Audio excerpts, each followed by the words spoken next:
नमस्कार, आप देख रहे हैं 4 पीएम और मैं हूं आपके साथ निधि तिवारी। आज संसद के शीतकालीन सत्र का 8वां दिन है। वंदे मातरम के 150 साल पूरे होने के मौके पर प्रधानमंत्री मोदी ने लोकसभा में इस पर चर्चा की आज शुरुआत की। आज जब लोकसभा की कार्यवाही शुरू हुई तो प्रश्नकाल के बाद पीएम मोदी ने वंदे मातरम के 150 साल पूरे होने पर अपना वक्तव्य रखा, लेकिन इस दौरान भी उन्होंने फिर वही पुराना राग शुरू कर दिया। इस बीच जो है उन्होंने कांग्रेस को कोसने का जो उनका पुराना राग था वही अलापना शुरू कर दिया और एक बार फिर से आपातकाल की बात भी शुरू कर दी। इस बीच संसद के अंदर और बाहर विपक्ष और सत्ता पक्ष के बीच तीखी बयानबाजियां भी देखने को मिली। पीएम मोदी के बयान के बाद विपक्ष की तरफ से गौरव गोगोई ने उन पर पलटवार करते हुए जबरदस्त तरीके से जवाब दिया। हालत ये हो गई कि सत्ता पक्ष के सांसद गौरव गोगोई के भाषण के बीच में खड़े होकर चिल्लाने लगे। तब गौरव गोगोई ने क्या कहा, उन्होंने कहा कि जब प्रधानमंत्री जी बोल रहे थे तो हम चुपचाप सुन रहे थे, तो आपको भी वही करना चाहिए। तो आज जब चर्चा की शुरुआत हुई तो इस तरीके का जो हंगामा था वो देखने को मिला। उसमें मोदी जी ने क्या कहा और उनके बाद उन्हें क्या जवाब मिला इसका, और आखिर क्यों सरकार वंदे मातरम पर चर्चा के लिए इतनी बेचैन थी, इन सारे मुद्दों पर चर्चा करेंगे। दूसरी ओर आज 7वां दिन है इंडिगो की मनमानी का, एयरपोर्ट पर हाहाकार का, लेकिन इस मनमानी पर सरकार कुछ नहीं कर पा रही है, बल्कि पूरी तरीके से सरेंडर हो गई है। न केवल सरकार को अपना लिया हुआ फैसला वापस लेना पड़ा, बल्कि सरकार के शो कॉज नोटिस का जवाब देने के लिए भी इंडिगो ने साफ कह दिया कि अभी हमें इसके लिए वक्त लगेगा, अभी वक्त नहीं है। जबकि 24 घंटे का अल्टीमेटम दिया गया था सरकार की ओर से, इसके बावजूद आप देख सकते हैं कि किस तरीके से इंडिगो अपनी मनमानी करने पर उतरा हुआ है। तो क्यों एक प्राइवेट कंपनी के आगे सरकार इतनी बुरी तरीके से सरेंडर हो चुकी है, क्यों एक्शन नहीं ले पा रही है, इन मुद्दों पर भी हम चर्चा करेंगे और इस पर संसद में क्या कुछ हुआ इस पर भी चर्चा करेंगे। और इस चर्चा में हमारे साथ मौजूद है प्रोफेसर अखिल स्वामी सर। सर बहुत बहुत स्वागत है आपका। तो सर सबसे पहले मैं पीएम मोदी का एक वक्तव्य सुनाना चाहूंगी और इसके बाद हम दिखाएंगे कि विपक्षी सांसदों ने इस पर कैसे पलटवार किया, इसके बाद चर्चा करते हैं।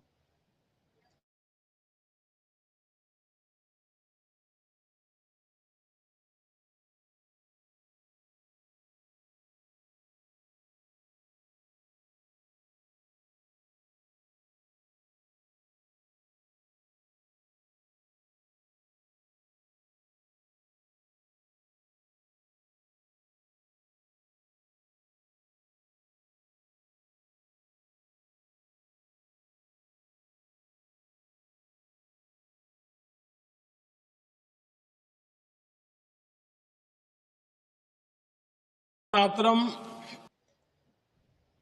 सर मुझे लगता है कुछ टेक्निकल इशू है जिसकी वजह से जो विजुअल है वो करेक्ट नहीं आ पा रहा है। अभी मैं दिखा 150 वर्ष की यात्रा अनेक पड़ावों से गुजरी है, लेकिन आदरणीय अध्यक्ष जी, वंदे मातरम का जब 50 वर्ष हुए तब देश गुलामी में जीने के लिए मजबूर था और वंदे मातरम के 100 साल हुए तब देश आपातकाल की जंजीरों में जकड़ा हुआ था।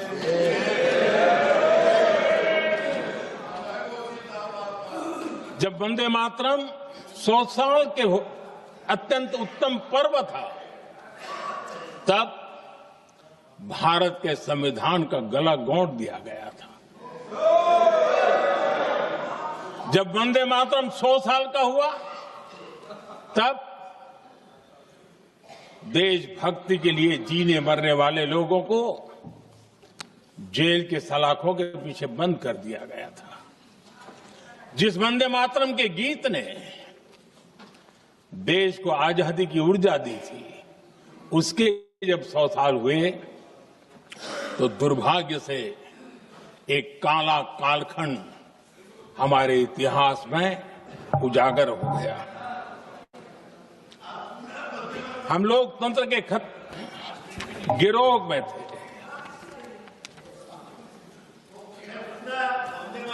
आदरणीय अध्यक्ष जी, 150 वर्ष उस महान अध्याय को, उस गौरव को पुनः स्थापित करने का अवसर है और मैं मानता हूं सदन ने भी और देश ने भी इस अवसर को जाने नहीं देना चाहिए। यही वंदे मातरम है जिसने 1947 में देश को आजादी दिलाई। स्वतंत्रता संग्राम का भावात्मक नेतृत्व इस वंदे मातरम के जयघोष में था।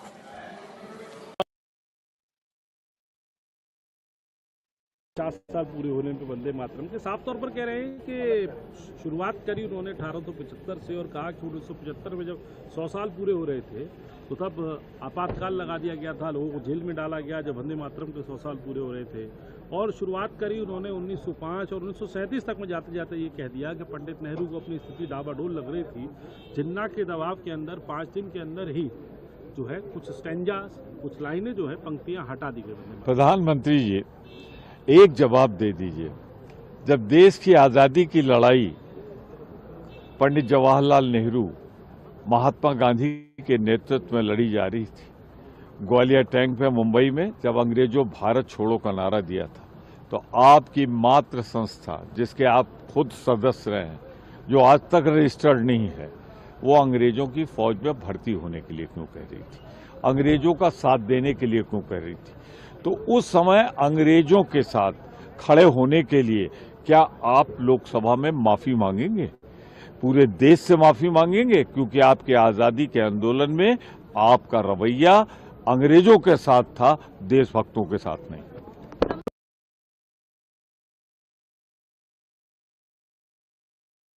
पार्लियामेंट में हम एंशिएंट हिस्ट्री पढ़ने आए हैं? क्या हम हिस्ट्री पढ़ने आए हैं? और उस हिस्ट्री से अगर पॉल्यूशन कम होता है तो हिस्ट्री पढ़ाइए। उस हिस्ट्री से आज जो मैंने 0 आवर में उठाया, आपने पिछले सदन में ही कहा था कि वहां देवदार के पेड़ नहीं कटेंगे, वो गंगा का निश्चल स्रोत है। तो आप ये 1875 से लेकर 1975 की बात करिए, क्या उससे अभी फॉरेस्ट कटने में लाभ हो रहा है? क्या उससे हसदेव में जो लाखों पेड़ काट रहे हैं के लिए उसको लाभ हो रहा है?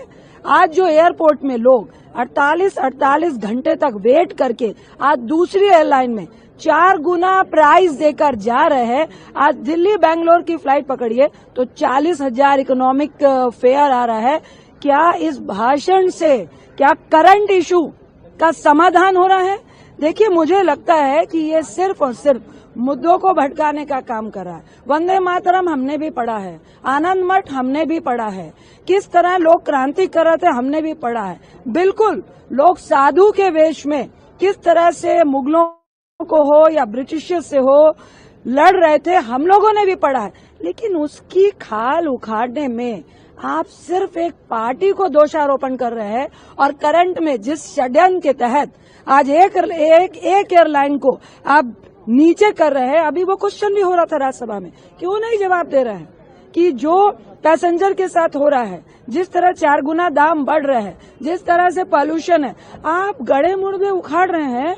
ये नहीं बता रहे हैं कि 1975 से 1875 से लेकर 1975 में AQI कितना था, उसकी भी बात कर लीजिए ना। तो शायद वो तो नेहरू जी के कारण था कि हमारा वातावरण बहुत शुद्ध था।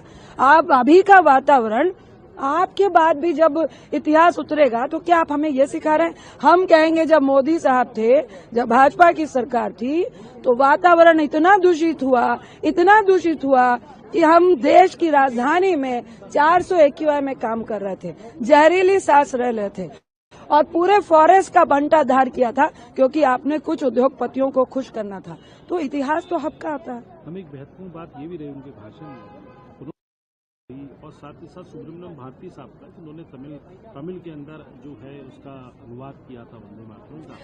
देखिए, वो कॉम्बिनेशन में चल रहे हैं। अभी बंगाल में चुनाव है तो हमारे जो प्रधानमंत्री साहब है हमको बंकिम चंद्र चटर्जी साहब याद आ रहे हैं।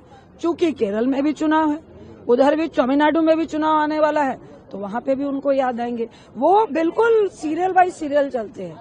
जहां पे चुनाव है वहां पे आग लगाने का काम करना है। इनको वंदे मातरम का, क्रांतिकारियों का दर्द नहीं है, इनको चुनावी मोड में बंगाल में चुनाव मुझे कैसे जीतना है, ये उस दर्द में भाषण दे रहे हैं और क्रांतिकारियों की आड़ में सिर्फ अपना काम करना चाहते हैं।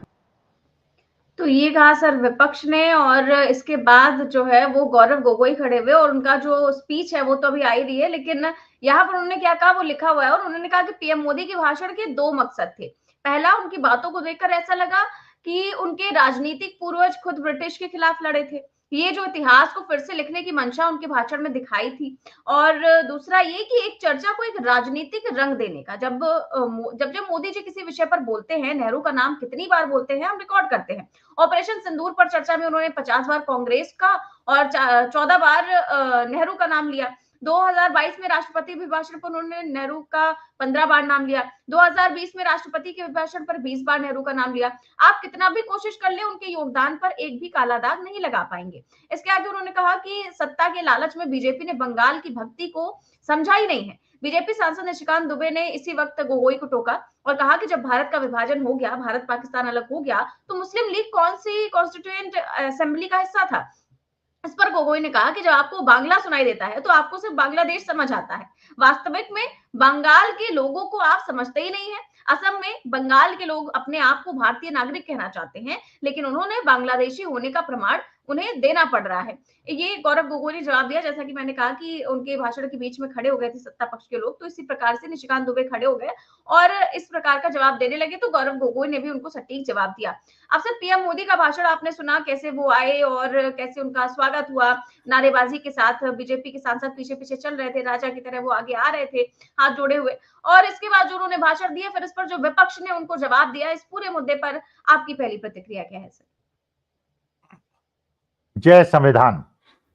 देखिए निधि, आप भी बेटी हैं, मेरी भी मां थी, और आपने देखा चाहे कोई जीव हो, आदमी हो, गाय हो, कोई भी जीव हो, आपने देखा कि मां अपने बच्चों को अपने से ज्यादा प्यार करती है और उसे सबसे ज्यादा खुशी कब प्राप्त होती है। आप अपनी मां से पूछिएगा उसे खुशी कब प्राप्त होती है।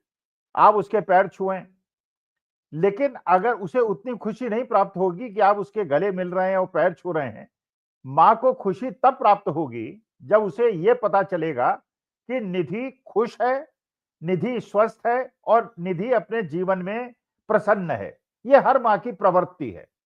अब ये सोचिए, भारत हमारी मां है, भारत माता हम मां मानते हैं। हमारी मां को खुशी कब होगी? हमारी मां को क्या खुशी होगी? देखिए, विदेश वाले ये नहीं कहते ब्रिटेन माता और अमेरिका माता और अफ्रीकन माता और फ्रेंच माता। भाई वो माता नहीं मानते, वो यमुना और गंगा को जैसे हम लोग मां मानते हैं, क्या फ्रांस में और जर्मनी में वो अपनी नदियों को मां कहते हैं? लेकिन उन्होंने अपनी मां की इतनी सेवा की है और मां को इतना सुकून प्राप्त किया है कि वहां मां जो है बिल्कुल शुद्ध है। मां को इस प्रकार के कीड़े मकोड़े, लाश, फूल, गंदगी, बहता हुआ मलमूत्र, वो उनकी नदियों को नहीं झेलना पड़ता। तो मां को बताइए, वहां की मां, अगर हम ये मान लेते हैं ब्रिटेन की भी मां है और फ्रांस की भी मां है और जर्मनी की भी मां है, कौन सी मां ज्यादा खुश होगी? हम गंगा को, यमुना को अपनी मां मानते हैं। आप ये बताइए, आप तो अगर किसी भी जगह गंगा के तट पे चले जाएं और आप देखें कैसे वहां पे लाशें, मैं तो हरिद्वार बहुत जाता था, हरिद्वार में मेरे बहुत सारे परिचित हैं। हरिद्वार के अंदर एक मकान के अंदर एक व्यक्ति ने करीब 250 चप्पलें इकट्ठी की थी।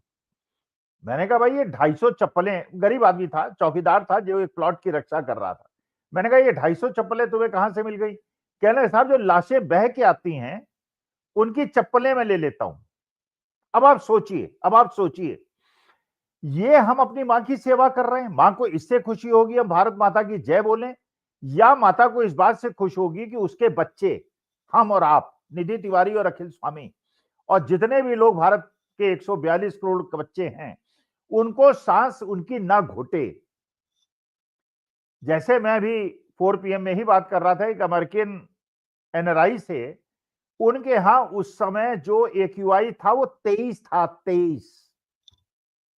हमारे यहां भी हिमाचल प्रदेश के अंदर आप चले जाइए, पहाड़ों में ऊपर चले जाइए, कौसानी चले जाइए, वहां भी आपको 15-20 का AQI मिलेगा। आप ये बताइए, क्या मेरी मां खुश होगी अगर वो देख रही है कि उसके नवजात छोटे छोटे बच्चे फेफड़े की बीमारी से त्रस्त है, उनके फेफड़े बिल्कुल काले हो गए हैं और हॉस्पिटल में डॉक्टर्स उनको ठीक नहीं कर पा रहे क्योंकि हम 15-20 सिगरेटें रोज, भारत माँ की संतानें 15-20 सिगरेटें रोज अपने फेफड़े में उतार लेती हैं। तो ये जो कांग्रेस की MP ने बात कही, यही सटीक प्रमाण है कि मां को खुश रखने का मतलब, देखिए कोई भी माता पिता, हम भी खुश तब होते हैं, हम तब खुश होते हैं देखते हैं हमारे बच्चे खुश है। बच्चों को दर्द होता है, निधि तुम तो अभी महसूस नहीं करोगी, तुम्हें अगर दर्द होता है सिर में, तुम्हारे से ज्यादा माँ को पता चल जाता है और माँ तुम्हारे पास नवियों से पता चल जाता है। ये मैंने महसूस किया, मैं काशी में जब पढ़ता था, मेरी आवाज से माँ पहचान जाती थी, कहती यार कुछ गड़बड़ है, तुमको छिपा रहे हो, बताओ क्या है असलियत। फिर मेरे को उगलना पड़ता था। तो माँ की एक प्रवृत्ति है, वो अपने बच्चे के कष्ट को समझ जाती है। और बच्चे का कष्ट क्या है, अब आप देखिए निधि, खुद सोचिए, एक फ्रांस की महिला काउंटर के ऊपर चढ़ जाती है और कहती है कि मेरे को, और इस तरह से करती है रौद्र रूप में, वो जो फ्रांस जाएगी मेरे भारत माता के बारे में क्या बताएगी। जिन लोगों के वीजा एक्सपायर हो रहे हैं वो कह रहे हैं कि हम फ्लाइट अगर नहीं पहुंचे हमारी नौकरी भी चली जाएगी क्योंकि वीजा एक्सपायर हो जाएगा। लोगों के करोड़ों रुपए डूब गए। आप बताइए निधि, पूरे विश्व के अंदर एक भी देश ऐसा बता दीजिए जहां पे इस प्रकार से एक धन्ना सेठ ने, और वो धन्ना सेठ इंडिगो का, उसमें नवंबर में अमिताभ कांत जो नीति आयोग के अध्यक्ष थे, वो बोर्ड ऑफ डायरेक्टर्स में इंक्लूड होते हैं। अब बोर्ड ऑफ डायरेक्टर्स का मतलब आप जानते हैं, भाई आपकी भी कंपनी का बोर्ड ऑफ डायरेक्टर होगा, जो बोर्ड ऑफ डायरेक्टर है उसका उत्तरदायित्व है, कोई भी निर्णय के गलत होने पे दोष उसका होता है, केवल प्रोमोटर का नहीं होता। केवल जो भाटिया साहब है उनका दोष नहीं है, वो प्रोमोटर हैं, उनके पास स्टेक्स हैं। बोर्ड ऑफ डायरेक्टर्स हर निर्णय लेता है, उसका AGM उसे अप्रूव कराता है, पब्लिक लिमिटेड कंपनी है। तो आप ये बताइए, उस बोर्ड ऑफ डायरेक्टर्स में जब 15 दिन पहले अमिताभ कांत इंक्लूड होते हैं, और अमिताभ कांत तो सरकार में भी रहे, उन्हें पता है कि सरकार ने आदेश दिया है कि आपको इस प्रकार की व्यवस्था करनी होगी, पायलट के टाइम कम करने, अमिताभ कांत ने क्यों नहीं। इसका मतलब यह है भारत माता खुश होगी, मेरी मां खुश होगी, मेरी भारत माता की जय कहने से खुश नहीं होगी, मेरी मां खुश होगी अमिताभ कांत को, और जो विदेशी उसका चीफ एग्जीक्यूटिव ऑफिसर है, और जो भाटिया साहब है, इनको जेल में डाल दिया जाए और हथकड़ी लगा के इनको सड़कों पे ले जाया जाए। तब मेरे जो लाखों, और क्या मेरे देश की छवि आप बना रहे हैं, भारत माता की जय हर मीटिंग में आप बोल देते हैं, इससे भारत माता खुश होती है। भारत माता की जय बोलने से माता खुश होती है। माता को खुशी होती है कि अगर इस प्रकार के दोषी, और ये निधि एक चीज का ध्यान रखना, आपके दर्शक श्रोता भी ध्यान रखें, अभी तो इंडिगो एक आपने देखा है, आप हर 2 महीने के अंदर एक इंडिगो देखेंगे। आपने पिछले 11 साल के अंदर पूरे पावर के सेक्टर को कुछ बड़े 2-3 पूंजीपतियों के हाथ में समेट दिया है। आपने कोल के इंपोर्ट को एक पूंजीपति के हाथ में समेट दिया है। बंदरगाह 60% बंदरगाह एक व्यक्ति के पास है, 60% एयरपोर्ट एक व्यक्ति के पास है। अभी तो आपने अंगड़ाई देखी है, अभी देखिएगा आगे होता है क्या क्या। 2011-2014 के पहले 6-7 एविएशन कंपनी थी अमेरिका यूरोप में। कभी ऐसी स्थिति पैदा नहीं हो सकती क्योंकि कोई भी एक कंपनी अमेरिका यूरोप में ऐसी नहीं है जिसका टोटल पार्टिसिपेशन 25% से ज्यादा हो, 62%। और उसके अंदर अमिताभ कांत, जब ये कांग्रेस की सरकार थी, डॉक्टर मनमोहन सिंह की सरकार, किसको बनाती थी बोर्ड ऑफ डायरेक्टर्स में? एयर इंडिया के बोर्ड में सेबी के रिटायर्ड चेयरमैन बैठते थे। और सेबी आप जानती है रेगुलेटरी अथॉरिटी, उसके चेयरमैन का बैठने का मतलब उसको यह सिद्ध करना पड़ता है कि सेबी चेयरमैन बैठा हुआ है, या एक पुलिस ऑफिसर बैठा हुआ है, या एक जज बैठा हुआ है। अगर बोर्ड ऑफ डायरेक्टर्स में, वो कहेगा मुझे अपनी प्रतिष्ठा का ध्यान रखना है, क्योंकि कल अगर कुछ गड़बड़ हुई तो मुझसे लोग पूछेंगे ये तो मूर्ख थे, ये तो अनपढ़ थे, ये तो क्रोनी कैपिटलिस्ट लोग थे, तुम क्यों चुप रहे? तुम तो जज थे, तुम तो सेबी के चेयरमैन थे। यहां पे इतना खुला खेल, फरुखाबादी, पूरी पानी की व्यवस्था दिल्ली के अंदर, गंदा पानी, आर्सेनिक वाला पानी, सांस लेने में परेशानी, पूरे विश्व में मजाक बन रहा है आज भारतवर्ष का। किस प्रकार से सांस लेने से अमेरिका मजाक उड़ा रहा है। वहां के न्यूयॉर्क टाइम्स वगैरह में फ्रंट पेज में खबरें छप रही हैं यहाँ की हवा की। लोग हमारा मजाक उड़ा रहे हैं कि भैया तुम अपनी एयरलाइन को 7-8 दिन हो गए अभी तक संभाल नहीं पाए और अभी भी कह रहे हो नहीं संभाल पाएंगे। 29 नवंबर को अडानी जी जो ट्रेनिंग सेंटर है जिससे रिक्रूट करती हैं ये एयरलाइन कंपनी, उसको टेक ओवर करते हैं 850 करोड़ में, और 4 दिन के अंदर ये समस्या क्रिएट अमिताभ कांत करा देते हैं।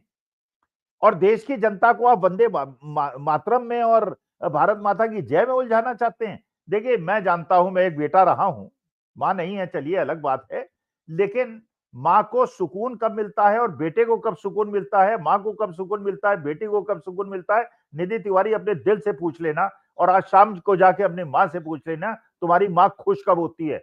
अगर तुम्हें जरा भी खरोंच आती है, बच्चे समझते नहीं है, बड़े होके समझ में आता है जब खूब माँ बाप बन जाते हैं, तुम्हें खरोंच लगती है, दर्द मां को होता है, बाप को भी होता है, लेकिन बाप थोड़े जरा बाहर के वातावरण से मिक्सअप रहते हैं, लेकिन जो मां होती है वो वास्तविकता में उसे सबसे ज्यादा। तो मेरी भारत माता खुश होगी क्या? हम सांस नहीं ले पा रहे, पानी पी नहीं पा रहे, एयरपोर्ट में 4-4, 5-5 दिन से वृद्ध लोग पड़े हुए हैं। चलिए, मामला सुप्रीम कोर्ट में चला गया और मैं निवेदन करता हूं सुप्रीम कोर्ट से, जो ये बोर्ड ऑफ डायरेक्टर्स में जो लोग भी बैठे हुए थे और जिन्होंने सरकारी आदेशों का उल्लंघन किया और मेरे देश की छवि को बिगाड़ा, उन सबको जेल ले जाइए, हथकड़ी लगा के ले जाइए, तब हमें लगेगा सरकार सीरियस है। वरना हमें लगेगा सरकार केवल हमें हिंदू मुसलमान में उलझा के वंदे भारत, वंदे मातरम और भारत माता की जय में उलझा रही है। इसलिए अब हमें देखना है कि क्या ये दोषी लोगों को दंड मिलता है कि नहीं मिलता है। बिल्कुल सर, और जो चर्चा आप देखिए वंदे मातरम पर होनी थी आज, वो राजनीतिक तो नहीं होनी थी, लेकिन उसको पीएम मोदी ने बना दिया राजनीतिक। और जब बना दिया राजनीतिक तो मैं देख रही थी जब पीएम मोदी बोल रहे थे तो गौरव गोगोई कुछ नोट कर रहे थे और उस एक एक बात का जवाब गौरव गोगोई ने अपने भाषण में दिया और फिर उन्होंने राजनीतिक तरीके से ही इस भाषण का जवाब दिया और क्या कुछ कहा है। उनका छोटा सा हिस्सा भाषण का मैं सुनवाती हूँ। टेबल है कि जब जब प्रधानमंत्री मोदी जी किसी भी विषय पे बोलते हैं तो पंडित नेहरू जी का नाम कितने बार लेते हैं और कांग्रेस पार्टी का नाम कितने बार लेते हैं। मैं बस एक ही उदाहरण देना चाहता हूं कि इससे पहले ऑपरेशन सिंदूर का डिबेट में हमने आदरणीय प्रधानमंत्री मोदी जी को सुना। क्या आप जानना चाहेंगे कि पंडित नेहरू का नाम कितने बार उन्होंने लिया? 14 बार। ऑपरेशन सिंदूर पे 14 बार उन्होंने पंडित नेहरू का नाम लिया। और कांग्रेस पार्टी का कितने बार? 50 बार। वैसे ही जब संविधान का 75th एनिवर्सरी मनाया जा रहा था तब 10 बार पंडित नेहरू जी का नाम लिया और 26 बार कांग्रेस पार्टी का। उस प्रकार से जब 2022 में जब राष्ट्रपति अभिभाषण पे प्रधानमंत्री मोदी जी अपना बात रख रहे थे तो 15 बार पंडित नेहरू का नाम लिया। 2020 में, सर मैं आपके साथ तर्क वितर्क नहीं करने आया सर, 2020 में जब राष्ट्रपति अभिभाषण पर प्रधानमंत्री मोदी जी ने भाषण दिया तो 20 बार पंडित नेहरू का नाम लिया। तो इसीलिए उनका आज दूसरा उद्देश्य तो मैं समझ गया, लेकिन बड़े विनम्रता से मैं आदरणीय प्रधानमंत्री मोदी जी को मैं कहना चाहता हूं और उनके पूरे मैं दल को कहना चाहता हूं और पूरे इनके ढांचे को कहना चाहता हूं, आप चाहे जितना भी कोशिश कर लो, आप पंडित नेहरू जी के जो उनका योगदान था उस पे एक भी काला दाग आप लगाने में सक्षम नहीं होंगे। आप चाहे पूरे कोशिश कर लो, आप एक भी उन पे काला दाग लगाने में आप सफल नहीं होंगे।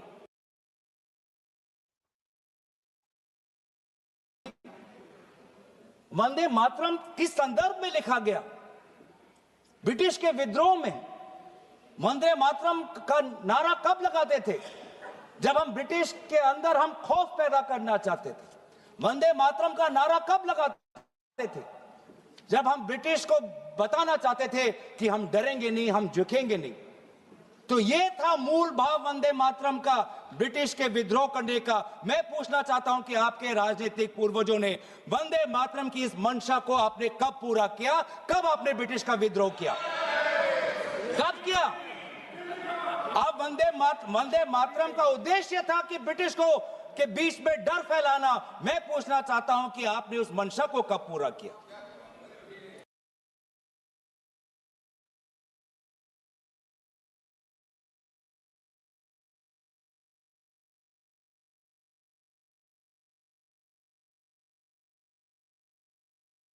मातरम की आप बात कर रहे थे आदरणीय प्रधानमंत्री जी, वंदे मातरम किस संदर्भ में लिखा गया?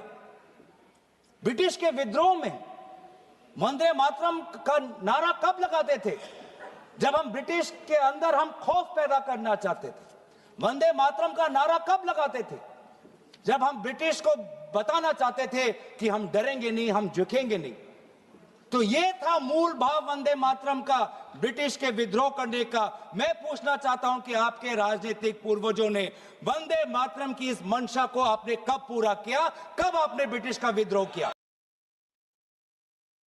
1942 में जब भारत छोड़ो आंदोलन था, तब आपके राजनीतिक पूर्वज कहां थे?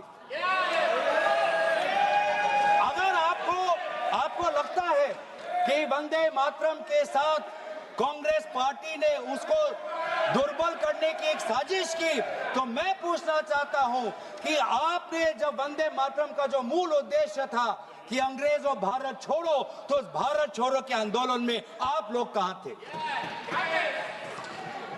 क्या इतिहास गवाह नहीं कि आपके राजनीतिक पूर्वज में उनका नाम नहीं लेना चाहता, कि उन्होंने खुद कहा था कि इस आंदोलन में भाग नहीं लेने का? खुद बोलते थे, दूसरे खुद उन्होंने कहा कि इस आंदोलन में भाग नहीं लेना। और बंगाल में आपके जो राजनीतिक आपके गुरु हैं, मैं उनका नाम भी लेना नहीं चाहूंगा, पर उन्होंने भी खुद कहा था कि भारत छोड़ो आंदोलन में भाग नहीं लेना चाहिए।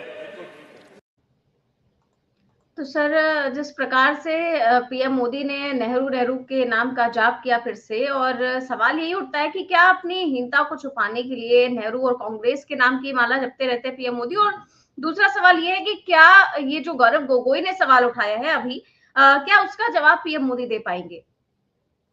देखिए, मेरे ख्याल से अमित शाह को बोलना चाहिए, जैसे पिछली बार उन्होंने बाबा साहब भीमराव अम्बेडकर के लिए कहा था, मोदी जी की तरफ मुड़ के कहना चाहिए, नेहरू नेहरू नेहरू नेहरू नेहरू नेहरू करते हो, भगवान श्री राम का इतनी बार नाम लेते तो तुम्हें मोक्ष मिल जाता।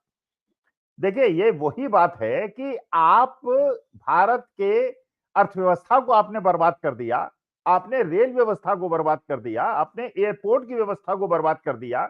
ड्रग्स जो हैं एक पोर्ट के अंदर भर भर के आती है, लाखों करोड़ों की भर के आती हैं। आपने देश को पूंजीवाद की तरफ बढ़ा दिया। देश के 80 करोड़ों लोगों को 5 किलो अनाज आप देते हैं। किसानों की आपने मांग नहीं मानी, गरीबों की बात आप नहीं सुनते। आपके धन्ना सेठ इतने बड़े होते जा रहे हैं कि वो आपको ब्लैकमेल करते हैं। तो आपको भारत माता की जय कहने का या वंदे मातरम कहने का अधिकार ही नहीं है। देखिए, आपको पता है, देखिए, जब किसी को आशीर्वाद दिया जाता है, कोई आपको प्रणाम करता है, चरण स्पर्श करता है, आशीर्वाद केवल सुयोग्य व्यक्ति को दिया जाता है। जो व्यक्ति गुरु समझता है या पिता समझता है, अगर एक नालायक बच्चा जो व्यभिचारी हो, जो संस्कारों का पालन न करता हो, अगर वो चरण स्पर्श करे तो मेरा कर्तव्य है मैं उसे आशीर्वाद न दूं, क्योंकि मेरे आशीर्वाद से उसको बल मिल जाएगा, जैसे भस्मासुर को बल मिल गया था महादेव की कृपा से, और फिर वो महादेवी के ऊपर हाथ रखने के चक्कर में था। जो सुयोग्य हो, सुयोग्य कौन है? जिसको देश की जनता ने चाहे चुनाव आयोग की मदद से उसे सत्ता दी हो, अपने देश की जनता का ध्यान रखे, उसकी सांस का ध्यान रखे, उसके फेफड़ों का ध्यान रखे, उसकी व्यवस्था का ध्यान रखे। और इतनी बेशरम सरकार है निधि है, 7 दिन तक। और ये क्या कर रहे हैं? गोदी मीडिया क्या कर रहा है? अर्नब गोस्वामी क्या कर रहे हैं? टाइम्स नाउ क्या कर रहा है? सारा का सारा दोष डीजीसीए को दे रहा है और जो टीडीपी के मंत्री हैं उनको दे रहा है। जबकि वास्तविकता में अगर किसी का दोष है, अगर किसी का एक दोष है, वो उस व्यक्ति का है जो परिवार का मुखिया है, जो हरी झंडी भी ट्रेन को दिखाता है, जो बाथरूम और टॉयलेट्स के भी उद्घाटन करता है, जो हर जगह खुद जाता है लीडर ऑपोजिशन को भी पुतिन से नहीं मिलने देता।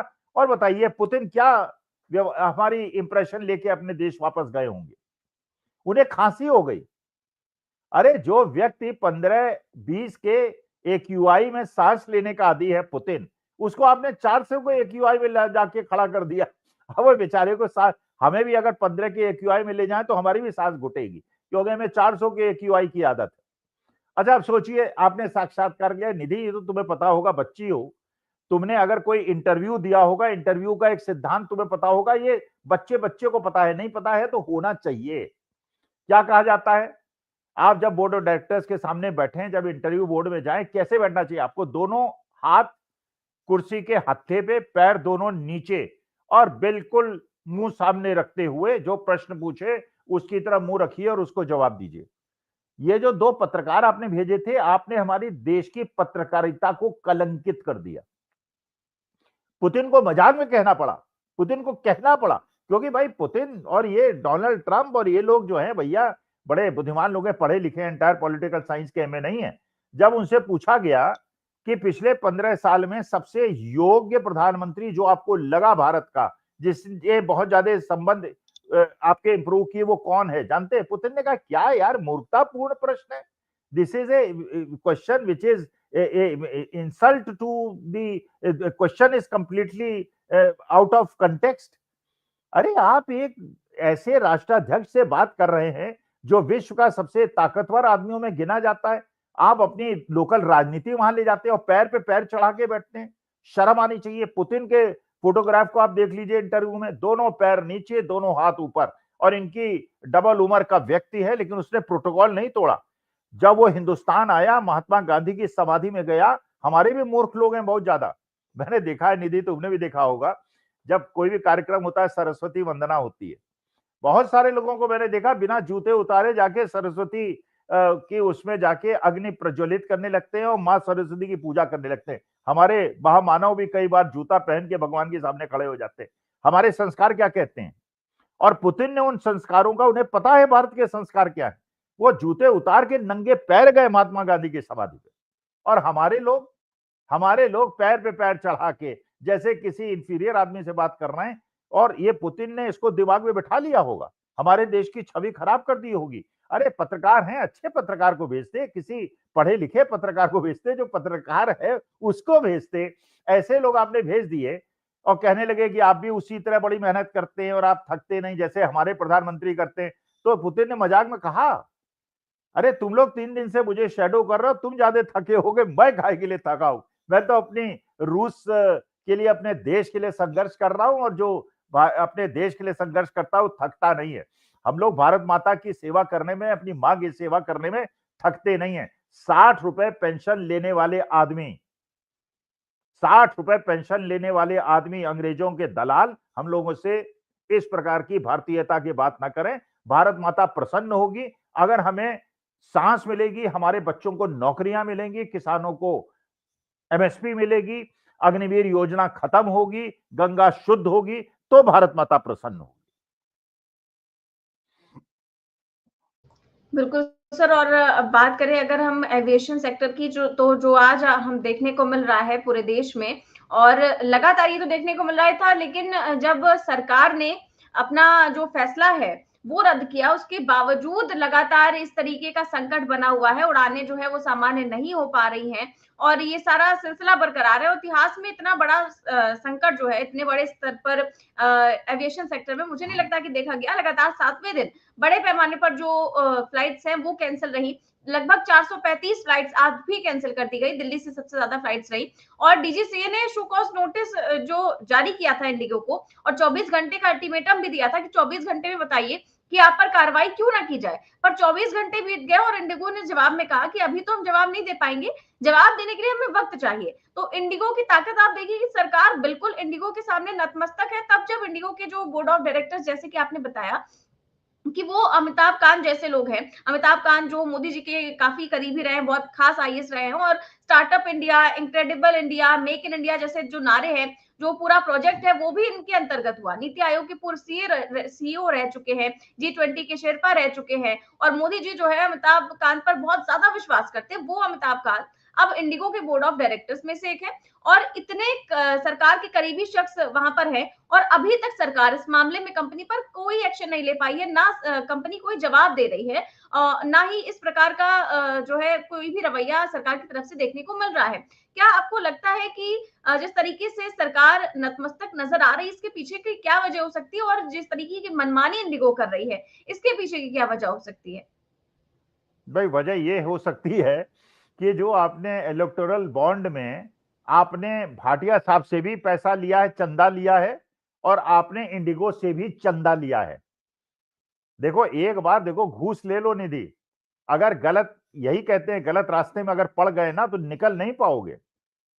बस इतना है, अपने को इतना फकीरी वाला जीवन बना लो, एक भी गलती मत करो। जिस दिन गलती कर दी, और आज तो भैया देखो हर चीज का रिकॉर्ड होता है। पता है वो इलेक्टोरल बॉन्ड किसने भुनाया? सबको पता है, भारतीय जनता पार्टी ने भुनाया। क्योंकि सुप्रीम के आदेश पे, जिसमें स्टेट बैंक ऑफ इंडिया उजागर नहीं करना चाहता था, वो लास्ट में उजागर किया। तो भारतीय जनता पार्टी को अगर उन्होंने पैसा दिया है इंडिगो वाले ने और भाटिया साहब ने, और पीएम केयर फंड में कितना दिया होगा, तो भैया वो कहेंगे यार ये 70 करोड़ ऐसे ही थोड़ी दिया था, 70 करोड़ दिया तो कम से कम 2000 करोड़ हम कमाएंगे। और जिस प्रकार से शोषण हो रहा है पायलट्स का, और जैसे उनके साथ दुर्व्यवहार हो रहा है, और जिस प्रकार से उनको प्रताड़ित किया जाता है, और क्योंकि 62% का मार्केट शेयर है, तो भैया तुम्हें कहीं जाने का तुम्हारा विकल्प नहीं है। अब विकल्पहीन एम्प्लॉय क्या करेगा?